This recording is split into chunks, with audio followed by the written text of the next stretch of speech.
Hello नमस्ते, कसे आहात सगळे? छान ना? मी पण एकदम मस्त आहे बघा. आजचा व्हिडिओ खूप महत्त्वाचा आहे.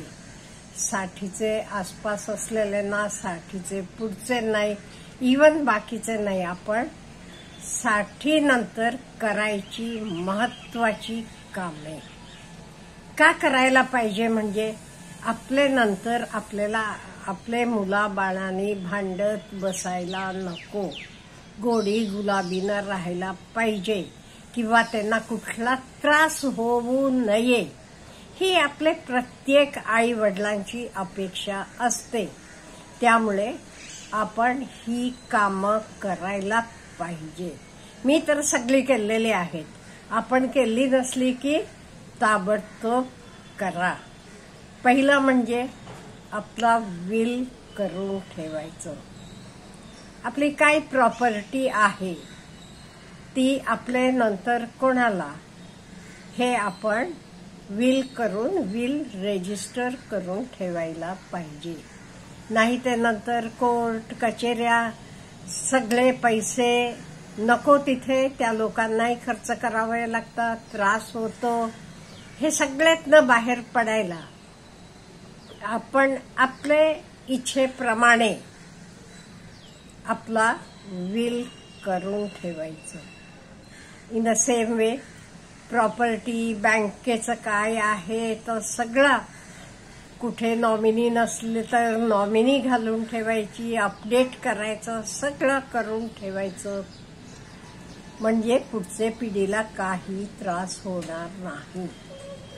तुमचं बँकेत लॉकर असलं तर त्याची किल्ली तुम्ही कुठे ठेवलीये, तुमचे कोणावर विश्वास आहे ते माणसांना सांगून ठेवा.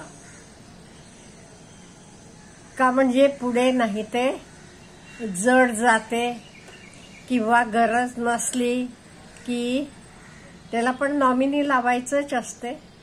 आधी तर सगळं मुलाबाळांना वाटून द्यायचं आणि नको त्या जबाबदाऱ्या कशाला आपण ठेवून घ्यायचं. आपलं सगळं आवरलेलं आहे.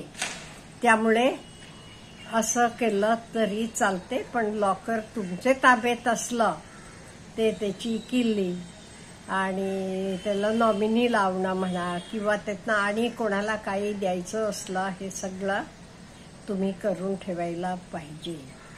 त्याच्याशिवाय तुमचं रेशन कार्ड असेल, आधार, पॅन किंवा आणि काही कागदपत्र असतात, ही सगळी व्यवस्थित एकत्र करून एका ठिकाणी ठेवायची.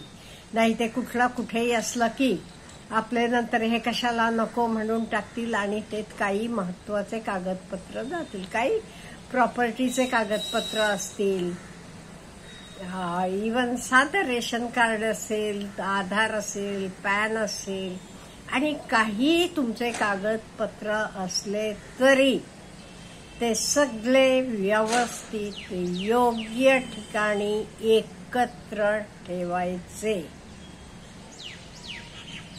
म्हणजे सेफ राहतील. आणि ह्याचे नंतर परिवारचे लोकांशी, आपले कुटुंबियांशी बोलून आपले नंतर आपलं काय करावं हे सुद्धा मोकळेपणानं सांगायला पाहिजे. मी तर देहदान केलेलं आहे आणि हे सगळे माझे कुटुंबियांना सांगितलेलं पण आहे. त्यामुळे आपली काही इच्छा आहे ती आपण व्यक्त करायला पाहिजे. काही कागदपत्र करायचे असले तर करायला पाहिजे किंवा तुमची काही अंतिम इच्छा असली तरी, कोणी तुमचं काही चांगलं केलेलं असेल, अमुक केलेलं असेल, त्याला तर द्यायला आपल्या हातात असलं की तेव्हा दिलं तरी चालेल किंवा आपले नंतर द्यायचं असलं तर तसं सुद्धा तुम्ही करू शकता. आणि हे महत्वाचं आहे. कित्येक वेळेला काय होते, अगदी माणसाला, काही माणसांना तरी अगदी शेवटचे क्षणापर्यंत करत नाहीत. अशा वेळी अगदी तुमचे विश्वासाचं कोण आहे त्यांना तरी तुम्ही सांगून ठेवायला पाहिजे. हे अमुक असं पाहिजे, हे महत्त्वाचं आहे. आणि का नाही, स्ट्रेस, लोनलीनेस हे सगळ्यातनं बाहेर यावा. तुमचं मित्रमंडळी असेल, ज्येष्ठ नागरिक संघ असेल, ते तो मेंबर व्हा, इकडे तिकडे जावा, हिंडा फिरा, आनंदानं राहावा. त्यामुळे डोक्याला काही टेन्शन ठेवून घ्यायचं नाही. आणि महत्वाचं आहे, सगळं मन तरी आपण डिक्लटरिंग केले.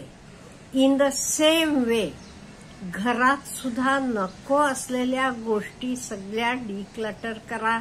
कोणाला काय द्यायचं असलं की देऊन टाका, विकायचं असलं की विकून टाका. हव्या असलेल्या एवढ्या गोष्टी ठेवा, घरातल्या किंवा बाहेर. प्लॉट नाही ते काही लोकांचं काय होते, कितीतरी ठिकाणी प्लॉट घेऊन ठेवतात, त्याचे काही कागदपत्र नीट ठेवलेले नसतात, काही कळत नाही मग पुढचे पिढीला. त्यामुळे मग पुढे खूप त्रास होतो किंवा कधी तसंच जाते तर सगळं. असं होऊ नये म्हणून ते सगळेच काय विल्हेवाट लावायची असली की लावा. हल्ली कित्येक वेळा काय होते, आपण राहणारे गावाकडे आजूबाजूला वगैरे आपण प्लॉट घेतो, काही घेऊन ठेवतो आणि आपली मुलं काही तिथे येऊन राहणारी नसतात. मग काय करायचं, नको असलं की मुलांच्याही संमतीनं विचारायचं त्यांना आणि त्यांचे संमतीनं सगळं त्यांना नको असलं की विकून टाका. म्हणजे आपले नंतर त्यांना त्या सगळ्या गोष्टीत अडकून पडायला वेळ नसतो. खरं सांगते, वेळ नसतो. हल्लीची मुलं एक म्हणजे लांब असतात, एक ते विदेशात असतात, नाही ते मोठ्या सिटीजमध्ये असतात. त्यांना आपल्यासारख्या सुट्ट्या नसतात किंवा वेळ नसतो किंवा तिथलं काही करून.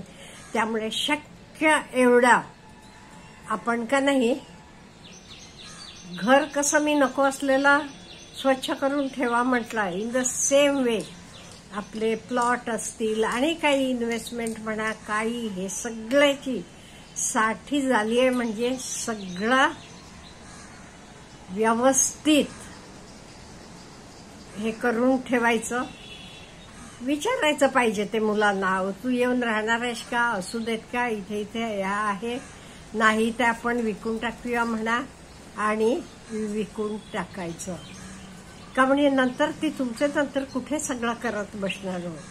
त्यामुळे हे सगळं आपण साठी नंतर करायला पाहिजे. आणि मला तर वाटते हे महत्वाचं आहे. का म्हणजे हे बघा, आपल्याला आपल्या मुलांना त्रास झालेला आवडणार नाही. मग आपली कामं आपण आवरायला पाहिजे का नको. नो डाऊट माझ्या मैत्रिणी मला ऑलरेडी म्हणतात, तू काय सगळं गुंडाळून बसलेलीच आहेस, वर्ण म्हणे यमदेव येऊन चल म्हणाला की मी निघाले. हो, माझे तसंच आहे, नो डाऊट. मी आहे, हॅपी आहे, माझं मुलाबाळांवर प्रेम आहे, त्यांचंही माझ्यावर प्रेम आहे. तरी मी कसं केव्हाही तयार आहे, म्हणजे हॅपीली तयार आहे. म्हणजे त्यामुळे आपण असं जरा लेट एजला राहायला पाहिजे, असं माझं पर्सनल मत आहे. नाही ते काय होतं हे बघा, मी बघितलेलं सांगते. तो माणूस जातो, नंतर त्याची मुलाबाळ, त्याचं साधं रेशन कार्ड सुद्धा सापडत नाही. तो गेल्यावर सुद्धा कोणाला कुठल्या कामासाठी हवं असते, नाही मिळत. मग नो डाऊट आपण सोडवू शकतो प्रॉब्लेम मग काहीतरी करून. पण हे सगळं त्रासाचं होतंय, कशाला त्रास द्यायचा कोणाला. आणि आपल्या मुलाबाळांना आपल्याला काही त्रास झालेला आवडतो का, नाही. त्यामुळे सगळं क्लिअर कट, साफ, क्लीन करून ठेवायचं.